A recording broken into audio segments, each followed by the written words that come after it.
Dati nung OFW ako, pag nasa ibang bansa ako, wala akong angas eh. Kasi at the end of the day, alam ko kasi, empleyado lang din ako doon. Nangangamuhan lang ako doon. Now, difference lang dito sa Long Ridge, nung December 6, nung nagpunta kami ng Shanghai, grabe ang angas ko.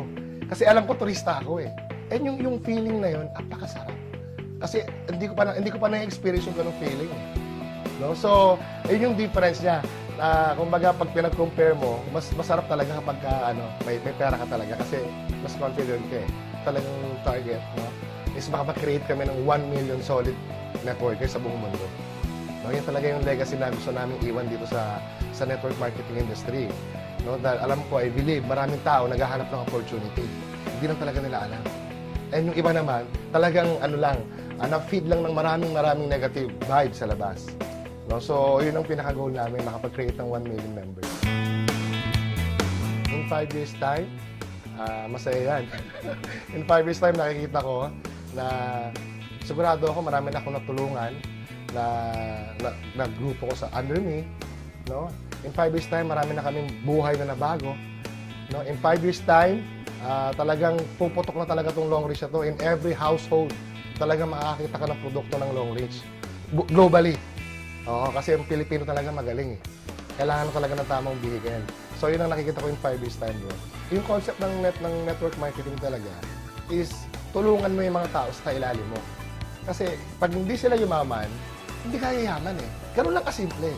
Kaya bottom line kami, we are very, very passionate na tulungan itong mga tao sa ilalim namin. Kasi pag hindi sila naging successful, hindi rin kami magiging successful. Unlike sa labas hindi kanya ng system eh. No wonder sa labas, walang cooperation. No wonder sa labas, imbis na magtulungan, nagsisiraan. Kasi nga, the system itself, hindi siya healthy. Unlike here, very healthy. Lahat ng sekreto mo, kung magaling kang appliance, you will share it sa buong grupo mo. So, yun ang difference niya sa labas at saka dito sa Long Ridge. Kaya, no, mahalaga din kasi na meron kang grupo na nagsusupport sa'yo. Keep believing. Kasi yun ang number 1 recipe ng success eh. Believe. Kamusta ang belief system mo? Kailangan yung belief system mo, kahit may problema ka, dire-diretso lang. Kahit nahihirapan ka, dire-diretso lang. So right now, lumalaki na yung grupo. We have groups in Italy, in Dubai, in Nigeria, in Qatar, in Hong Kong, and here in the Philippines, lumalaki na rin siya. No? So pag binabalikan ko yung before ko, ngayon medyo, alam yun, kinikilig talaga ako eh. Kasi before nang nag-start ako, mag-isa lang ako, right now marami na kami. Kasi nga, ito na yung company na hinihintay namin mga matagal na. And believe me, with the years of experience namin sa ganitong industriya, talagang we can differentiate kung ano yung company malaki at sa hindi. Ganun talaga, at the end of the day, may mga tao talaga na they will come, they will go.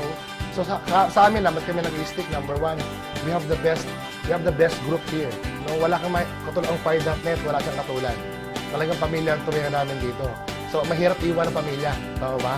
So, yun yung number 1 na nagpapastick sa amin sa Long Ridge. Number 2, the company itself is a big motivation na talaga para sa amin para mag-stick. Kasi sobrang laki niya, bro. Just imagine, 11 million square meters na office. Saan ka makakahanap ng ganyan? So, yun yung mga pinanghahawakan ko. Mahirap siyang hanapin. Okay? So, kaya kami nag-stick talaga dito. Sobrang na-experience ko yung wala kang sense of belonging. Yung wala kasi kaming bahay. Okay lang sana kahit squatter area eh. As long na bahay mo eh. So ako, ang nangyayari sa akin, lagi lang ako nakikitira at a very young age. So na-feel ko na parang wala akong pag-aari. Now, ang nakikita ko na talaga kay Long Ridge, ito yung vehicle na pwede ka talaga yung dalhin sa pangarap mo. Great equalizer talaga siya eh. Dito walang mayaman, walang mahirap. Ang requirements mo lang dito is pangarap mo. Si Long Ridge na nga nagpa-experience sa akin na posible talaga na makuha ko yung pangarap ko sa ganitong klaseng industriya.